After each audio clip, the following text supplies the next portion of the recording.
తర్వాత ఒక 3 సంవత్సరాలు అండి ఈ యొక్క అన్నదాన కార్యక్రమాన్ని అనేది ప్రారంభించి రోజు నిర్వహించడం జరుగుతుంది. గతంలో ఒక పూటే భోజనాలు పెట్టేవాళ్ళం, ఇప్పుడు 2 పూటలు కూడా మరి అన్నదాన కార్యక్రమాన్ని అనేది ప్రారంభించడం జరిగిందంటే ఇదిగో ఇలాంటి దాతల యొక్క సహాయ సహకారం ద్వారానే కార్యక్రమం జరుగుతూ ఉంది. గట్టిగా దాతలను బట్టి చెప్పడం బట్టి సార్ వాళ్ళని అభినందించాం.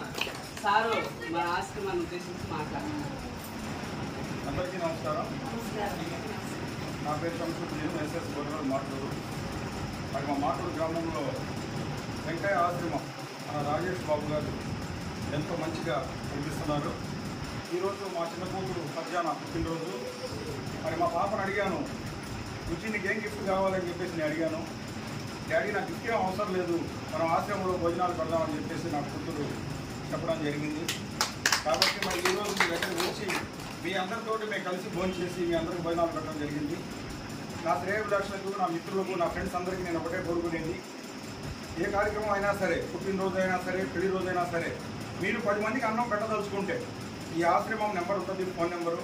మన రాజేష్ బాబు వాళ్ళ మిస్సెస్ ఎంతో కష్టపడి అందరికీ భోజనాలు వడ్డీ పెడుతున్నారు. 2500 ఫోన్పే చేయండి, ఫోన్పే నెంబర్ ఇస్తాము. నా మిత్రులు శ్రేయోభిలాషులు అందరికీ ఇక్కడ ఉన్నా సరే, ఎక్కడ దూరం ఉన్నా సరే, మీ ఫోటో పంపించండి వాట్సాప్లో. ఈ కార్యక్రమం ఎంతో దిగ్విజయంగా జరుగుతుంది. నాకు ఎంతో ఆనందంగా ఉంది. ఈ వృద్ధులందరితో వీళ్ళందరితో భోజనాలు చేయడం, వీళ్ళందరితో కలిసి ఉండడం నాకు ఎంతో సంతోషంగా ఉంది. మీ పిల్లలు ఎవరైనా సరే, పుట్టినరోజు ఉన్నా సరే, మీ పెళ్లి రోజైనా సరే, ఒక 10 మందికి భోజనాలు మీరు పెట్టదలుచుకుంటే, వీళ్ళందరికీ పెట్టదలుచుకుంటే ఒక 2500 ఫోన్పే చేయండి, ఫోన్పే నెంబర్ ఇస్తాము. Thank you very much.